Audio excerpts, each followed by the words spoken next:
Aqrar sahənin inkişafı yeni texnologiyaların tətbiqini, innovativ yanaşmaları zəruri eləyir. Ölkəmizdə xırdaboynuzlu heyvanların çimizdirilməsi və dezinfeksiyası prosesi də artıq avtomatlaşdırılıb. Müasir avadanlıqlardan ilk dəfə zərdabda istifadə olunub. Qurğunun bəs üstünlükləri nələrdir? Növbəti süjetdə. Bir neçə gün sonra bu sürü Zərdabın Bəyimli qəsəbəsindən işğaldan azad edilmiş ərazilərdəki yaylaqlara aparılacaq. Amma əvvəlcə qoyun və keçilərin sağlamlığı yoxlanılır, müxtəlif profilaktik tədbir görülür, uzun səfər ərəfəsində çimizdirilirlər.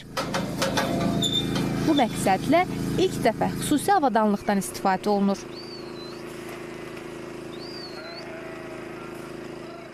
Əvvəllər deməli heyvanların çimizdirilməsi müəyyən belə deyək də quyular qazılırdı. O quyuların böyürləri bağlanıb dərman su əlavə olunurdu.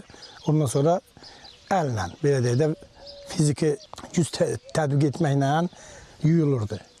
Ancaq indi bu aparat gələndən sonra, quraşdırılandan sonra heyvanların çimizdirilməsi daha asanlaşıb, heç bir fiziki güc, əmək tələb olunmur.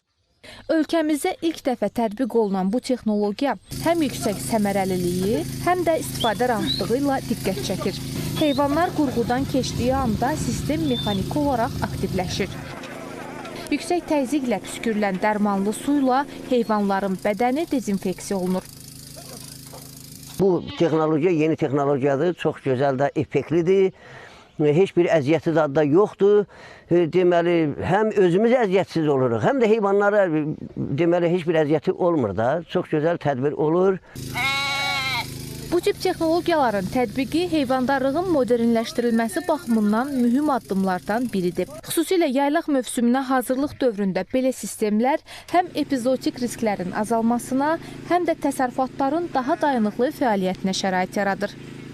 Bu avadanlığın bir çox üstünlükləri var. Əsas üstünlüklərindən biri zaman itkisi və dərman itkisinin qarşısını almaq.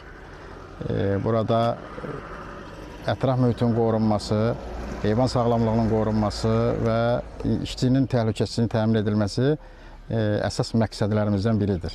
Bu səyyar avadanlıqla indiyə qədər Zərdabda və qonşu rayonlarda 16 min başdan çox xırdaboynuzlu heyvan dezinfeksiya edilərək təmizlənib.